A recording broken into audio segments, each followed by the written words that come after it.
Halo semuanya, apa kabarnya? Semoga kalian selalu dalam lindungan Allah Subhanahu wa Ta'ala dengan keadaan sehat walafiat. Dalam kesempatan kali ini, kami akan mengedukasi dengan video materi perkembangan ekonomi Islam. Sebelum memulai ke videonya, izinkan kami untuk memperkenalkan diri. Nama saya Rizka Dewi Nur Fadilah. Hai semuanya, perkenalkan nama saya Salwa Fauzi Arifin. Halo semuanya, perkenalkan nama saya Hilda Syakira. Halo semuanya, nama saya Dina Paujia. Semuanya, perkenalkan nama saya Fajar Isnaini. Halo, perkenalkan nama saya Giska Elisa.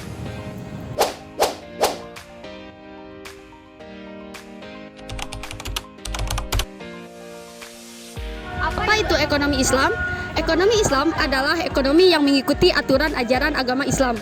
Sama halnya seperti ekonomi biasanya, ekonomi Islam juga mengejar keuntungan, seperti dalam perdagangan, industri, dan yang lainnya.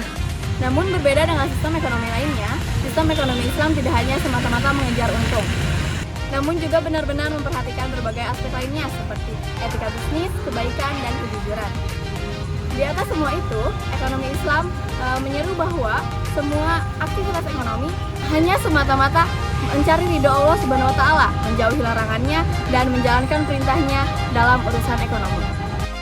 Sebagai salah satu ilmu modern, pada tahun 1970-an membuahkan hasil dengan wacana kembali di ranah bisnis modern seperti halnya lembaga ekonomi syariah.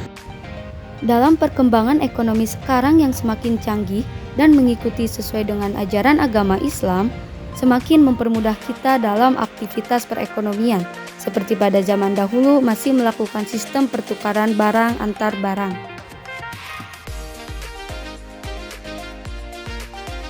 Seiring perkembangannya, kita dapat lebih mudah melakukan transaksi menggunakan uang sesuai dengan ajaran Islam dengan menjauhi riba dan lainnya.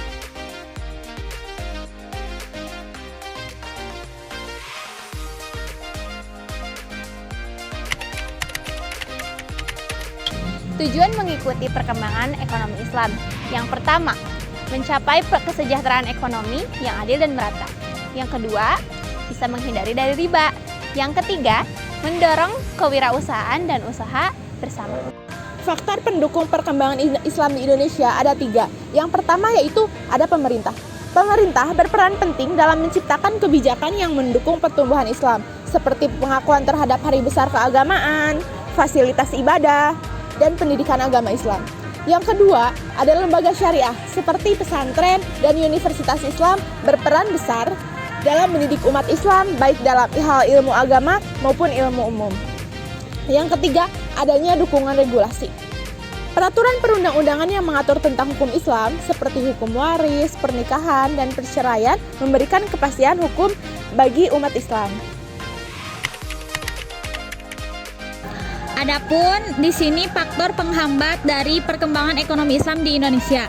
1. Rendahnya literasi. Masyarakat dengan literasi rendah kesulitan mengakses informasi dan teknologi, serta tidak dapat mengembangkan keterampilan yang dibutuhkan di dunia kerja sehingga menghambat inovasi dan produktivitas. Yang kedua, kurangnya sumber daya manusia yang berkualitas. Pendidikan dan pelatihan yang terbatas menghasilkan tenaga kerja yang kurang terampil, mengurangi daya saing dan produktivitas. Yang ketiga, kesadaran agama yang lemah. Tanpa kesadaran agama yang kuat, nilai etika, kerja, dan tanggung jawab sosial bisa lemah, yang mengarah pada praktik ekonomi yang tidak adil, korupsi, dan ketimpangan sosial.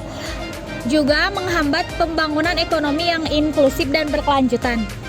Yang keempat, meningkatkan etika dalam berbisnis. Yang kelima, mendorong investasi dan penggunaan aset yang produktif. Yang keenam, atau yang terakhir, memperbaiki sistem ekonomi konvensional yang tidak adil.